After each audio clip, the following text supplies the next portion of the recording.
मंत्री म्हणजे सरकार असतं, मंत्रिमंडळ ही व्यवस्था असते.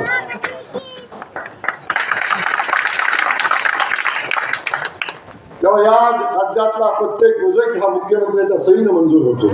कदाचित विसरतील लोक. इथे येऊन कोण सांगतात चावी माझ्याकडे आहे, कोण म्हणतात तिजोरी माझ्याकडे आहे. अरे बँकच आमच्या तिजोरी चावी कुठे काढला. या सगळ्या गोष्टी आपल्याला सांगत असताना या ठिकाणी मी आपल्या सगळ्यांना या गोष्टीची जाणीव करून देण्यासाठी या ठिकाणी आलो की बाबा खूप झालं, आता खूप सोसलं, खूप भोगलं, आता पुन्हा चुकू नका. आता पुन्हा चुकू नका. एकदा भाकरी ठेवा. दिली संधीला त्याला द्या. एकदा 5 वर्ष आम्हाला भारतीय जनता पक्षाला संधी द्या. बघा काय होतं. नाही तर असंही काही होतच नाही आणि असंही काही होणारच नाही. पुन्हा कमिशनसाठी कार्यक्रम होणार,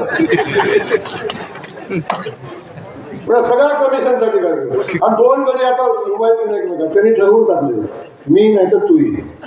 अडचण नाही. पण हे मधील भारतीय जनता पक्ष आला. तुम्ही नगराध्यक्ष झाला तर मी कॉन्ट्रॅक्टर आणि मी नगराध्यक्ष झालो तुम्ही कॉन्ट्रॅक्टर. दोघं मिळून वाटून खाऊन करमाळ्याची वाट लावून. आता ही वाट लावून द्यायची नाही आपल्याला. आता आपल्याला भूमिका घ्यायची आहे. आता भारतीय जनता पक्षाच्या ताब्यात करमाळ्याची नगरपालिका आपल्याला द्यायची आहे. सुनीता देवींना नगराध्यक्ष करायचं आहे आणि या ठिकाणी बसलेल्या सगळ्या माझ्या सहकार्यांना नगरसेवक म्हणून निवडून द्या.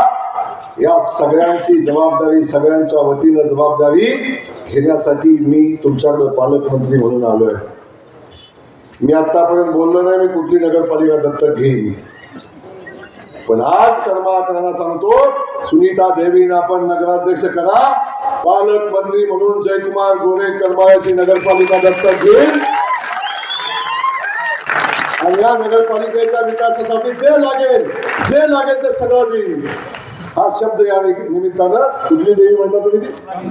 कमला देवीची शपथ घेऊन आज जयकुमार गोरे सांगतो. फक्त भारतीय जनता पक्षाला सेवेची संधी द्या तुम्ही. आणि ही विनंती करण्यासाठी आज दिग्विजय भैया मी आलो. अनेकदा करमाळ्यात आलो, कधी लोकसभेला आलो, कधी विधानसभेला आलो, कधी मध्ये आलो. पण आल्यानंतरची इथली परिस्थिती मी बघितली तेव्हा वाईट वाटतं. रस्त्याची परिस्थिती, लोकांची अडचण, लोकांची परिस्थिती. इथं आलो बघितलं ना, एक वाहन आलं तर इकडं तिकडं नाही, तिकडं इकडं नाही. काय आहे कशाचं कशाला हरमेल. पेट कुठं गेली आता, कशी पेट राहिली गावात सांगावं, कसा व्यापार राहिली गावात, कशी माणसं येतील. ज्याला व्यापाराची जाण आहे, ज्याला पेटेची जाण आहे, ज्याला गावाची जाण आहे, असा देवी आहे नाही का आपल्याकडे. नाव पण देवीच आहे बघा. आणि त्यांच्यासोबत दिग्विजय भैया आहे, दीदी आहे, सर आपण आहे. त्यांच्या पाठीशी आपण सगळे आहात. गणेश आमचा आहे. भारतीय जनता पक्षाची सगळी टीम आपल्या सोबत आहे.